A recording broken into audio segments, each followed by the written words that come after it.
Good afternoon, everyone. This is me, Kevin Romero, and this is my interview about first generation, born in the U.S. Interview. And we're here with one of my friends, and I have some questions for you. Um, do you personally believe in similar values as your parents regarding religion, gender, or culture? I would like to say for the most part, I don't. And I think that's also a result of like my college education. For example, like gender roles, my parents are very traditional Mexicans. They do believe that, they are like the typical stay at home mom, my dad goes to work type of relationship. And I think a lot of the times we also do clash because of those gender roles. For example, I've like in the past I've gotten a lot of scrutiny from them when having friends of the opposite sex, because they personally believe that sometimes men and women can't get along in terms of friendship. Having just a platonic relationship, nothing that's sexual or like romantically involved. In terms of religion as well, I'm not. They're Christian, so they're not like the traditionally like Catholic Mexicans, but I still don't personally align with their religious beliefs, just because once again I think as a result of my education it's made me really question the core values of religion, and how it started, right? So I think it's just more of a it's not something that I really personally align with. And then what was the other one? It was It the last section was culture. culture. Yes. I think there are some things of the culture that I personally do agree with. For example, I think like in Mexican culture, family is everything. I do think there are limits to that, right? That saying where it's like, I think it's important to be close to family members and be there for one another, but I think there also are boundaries that shouldn't be crossed. Um, but yeah, that's what I would say for the most part. All right. Talking about U.S. Culture and society, what have you had any problems adapting to U.S. Society or culture? Yeah, I have. I think when it comes to U.S. culture, I just think I feel not as involved. Going back to the whole religious and like very like traditional like parents, um, they were very strict. They are like the strictest that it gets.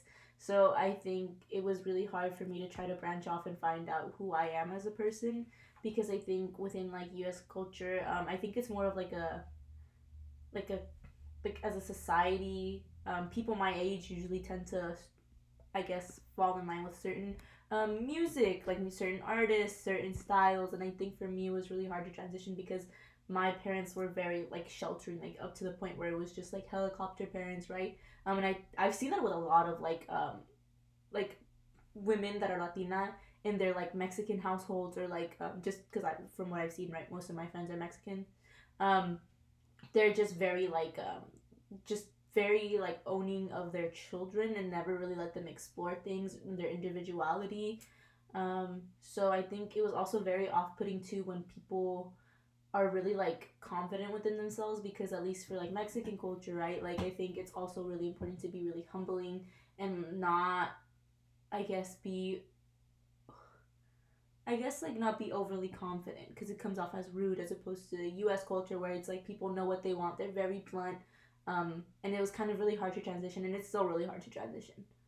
Yeah. All right, thank you. Let's proceed with the next question. And the next question is gonna be, if you ever become a parent, what are some values that you will teach your children that were taught to you? I would like to say finance, because I think I can't really blame my parents for that, right? I think they were doing the best with what they were given. Being immigrants and coming over here. Um, so there's that. I think like a lot of the times I just think having knowing how to manage your money is important, because even now, like I need to learn how to prioritize, and I'm still figuring this out, how to prioritize my money so I can, one, achieve the goals that I want to, and two, just really like enjoy life, right? Um, Money's a really big factor when it comes to a lot of things, whether it be education, like even like personal happiness. Like I think that's something really important. as well as being really understanding of the privilege that they hold and understanding of their environment. Obviously, I don't want them to become pushovers, right? Because this is, I think it's a really like cutthroat world that we live in, regardless of whatever industry you go into. I just think it's really important to acknowledge what privileges you have, and what to say to other people, because I think it's already hard as it is. You can learn from other people's experiences and different like cultural backgrounds, different upbringings. That and lastly, I would say self discipline is the biggest thing that I would like to teach my children. Just because I think personally my own philosophy is anything is attainable as long as you're very like not motivated but very self driven. Because I think motivation doesn't always cut it. It's self discipline, knowing when to do the right thing as long as it's sake for of whatever dream or goal you have. So I think self discipline is something that I would really like to teach my children because I wasn't taught. All right. I just want to add something to it. A term that I read in anthropology was well, I read something about how rich people or rich kids have more opportunities than a lower, economic household, and I agree with it in a way that I think that we are never taught how to be resilient because we don't have in our families we don't have like someone who's gone before us to tell us about their experience and how to be more productive and more feel more confident about ourselves, and that's something that we need to build for future generations that comes with from us. um, let's go to the next question. It's about enculturation. Enculturation is the established culture that teaches individuals to accept the norms and values of the current culture or society. What is something that you have learned from U.S. culture that differs from your parents' cultural background? Like I said previously, I think I wouldn't say it's self worth, but maybe like confidence. Because, like I said, in Mexican culture, it's really rude when you are really, I guess, confident within yourself, and you know what you want. For example, I've seen a lot of my friends that are really like that are American and are just like really whitewashed and immersed in the American culture, where they try to strive for jobs that they know that they're not qualified for, but they still apply for them anyways, or still think they're deserving of it, which is not necessarily bad, because I think a belief that we have to personally adopt, because I don't think anyone's ever really ready for a leadership role or something that is a lot more intense. You grow into that. So I think that's something that was really like, I guess, different from the culture that I was used to, just because a lot of the times I also self doubt myself, and I'm just like, well, I don't think I'm prepared for this, but I think in reality no one's really ever prepared for anything. All right. How do you feel about being the first generation female college student? Um, it's really stressful. I think a lot of the times my parents hold me up to a higher standard as opposed to my siblings, so it's they're not as understanding. I think they think that I don't know, because I've got so far that I am not phased by their, I wouldn't say constructive criticism, because sometimes it's not constructive. It's just really off-putting and belittling.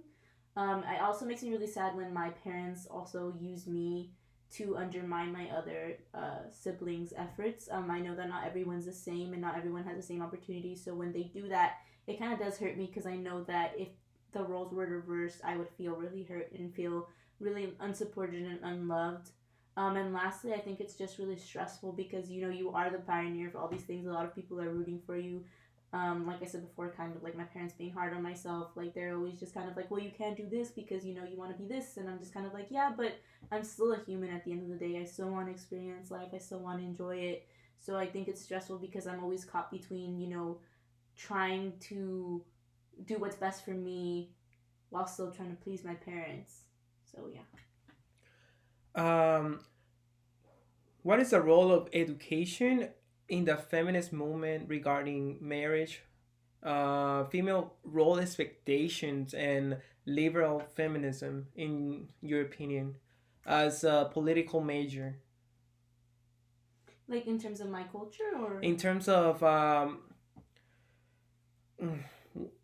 like in terms of how do you think education is gonna change the future in the female liberalism, um, how you perceive it's the going world. to change. Yeah, no, I think it's really It, crucial because I think a lot of the times we're taught as women, like subconsciously, to, I guess, settle for less. And I think like education is very liberating because you see a lot of things of how a lot of the things that, okay, so for example, like American, like the whole like right to pursuit of happiness and things like that. Like I think that's complete like bullshit. Like I'm sorry for my like word, but I think it's bullshit because a lot of the times like that was only for white slave owning males. Like that wasn't necessarily inclusive of women, let alone Latina women. So it's just kind of like I think it's really liberating when you start seeing that things weren't really meant for you to succeed. So you kind of want to make a space for you and other people, and so I think it is really liberating, and I think it's eye opening because then you kind of realize that in a way, like at least for me, I feel better. Like I like the pressure sometimes because it just kind of makes me realize this is bigger than me, and I need to make sure that I make a name for myself or I make a space for myself because and I'm not just making a space for myself but for other women. So all right, we're gonna take a break. All right, and adding to what you told me about female liberalism, in my opinion, that's something that it's gonna benefit a lot because in this TED talk, there was this woman who was being mistreated and being beaten by um, her husband, right? But she didn't say anything just because she felt that she was doing the right thing by helping him be a better person while she was, being mistreated like that. But then she realized and she did something about it because she had values that were implemented not just to her family but to her education that she had. And she said that she realized that without her education and her you know privilege, or like not privilege but her rights, she wouldn't be able to speak up about it. And that's something that I hope um, in the future we can improve. The next question is gonna be about what do you think, in your opinion, what is Kamala Harris? Why is she important for our future society? I think Kamala Harris is important for future society because first of all, she's the first female vice president, right? I think that's a really big stepping stone, and she also is a woman of color. So I think yes, of course, I don't necessarily agree with all of her track record, right? Imprisoning a lot of people of color. I do think it is really important to see people like you, you being women of color, a woman in general, maybe somebody who's LGBTQ or just somebody who's a minority within a position of power because then you might visually see yourself and say, hey, like if they could do it, why can't I? Why should I settle for less? For example, my favorite like women figures, Ocasio Cortez, right? Alexandria Ocasio Cortez, and I think a lot of the times, like I think it's just very when I feel like at my lowest, I just look at her and what she's gone through and how far she's come, and I just think, you know what, like it's bigger than me, and as well as it's not something I can't work through, right? If she could do it, why can't I? So that's why I think it's important. Why Kamala Harris is important. Yeah, that's something that it's an example for many little girls that want to in the future, Mm-hmm. being someone better than themselves. And like she's giving a like the big example of being an independent woman, uh, fighting against all um, not just stereotypes about females and how Mm-hmm. they're like the weak gender. That's just something that she's breaking through, and Yeah. that's really important. Like I said before, it's just her making space for other women as well. Like just because she's a vice president, the first female vice president, doesn't mean it has to stop there, right? Eventually, at some point, I would say that we're gonna progress and have the first female president. And I'm more than prepared for that, and I know that it'll happen through women that make really big strides and create a safe space for other women. So, yeah, I agree. All right, the next question is gonna be about language. What does being bilingual mean to you? Being bilingual, I think, is just knowing two languages as well as being submerged in the culture, right? I think it's really important. It's not just about speaking the language. I think it's really just understanding the meaning behind it, the origination, what it like, being a part of two cultures essentially while speaking it, right? That's what I think of when I think of bilingual. All right. Um, what is something that affects your economy growth? Economic growth, not having cultural wealth. I think I wish I could have had that. I think I wish I could have been, like coming from somebody who's from a low socioeconomic standing. I really wish I had the money to just focus on school and not work. I feel like I would do so much better in regards to my grades. A lot of the times it's really hard because sometimes and I can't complain because I'm a tutor at Mission College, and it's like it's really easy. Like it's easier compared to other jobs, right? But it's still a lot because sometimes I wish I could just focus on homework, and then a student comes. And as much as I love helping them, I just really wish I had that extra time to focus on homework and just give it my all for my grades. Really.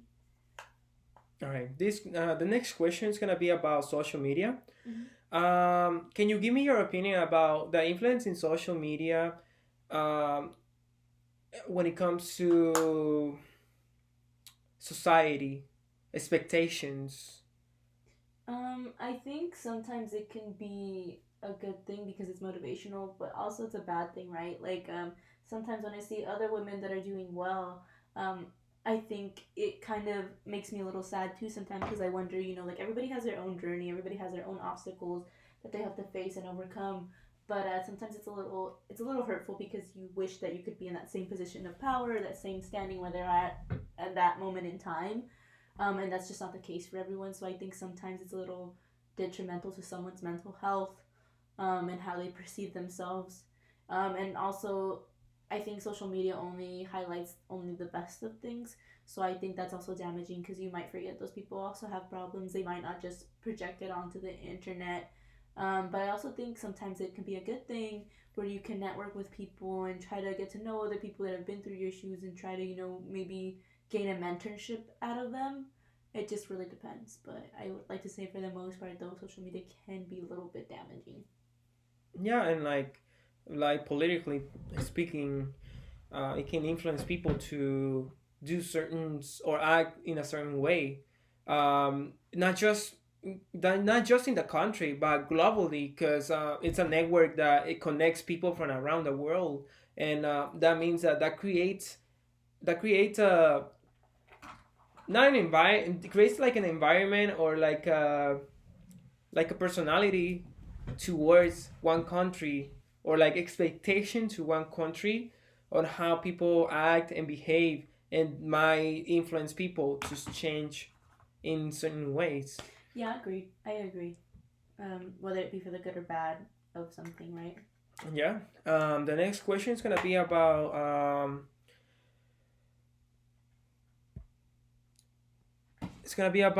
depression. According to the National Network of Depression Center, 2/3 of people with depression do not actively seek or receive proper treatment. What do you think is the cause of this problem? Why within our own culture, in our own Latin culture, um, we don't seek for help?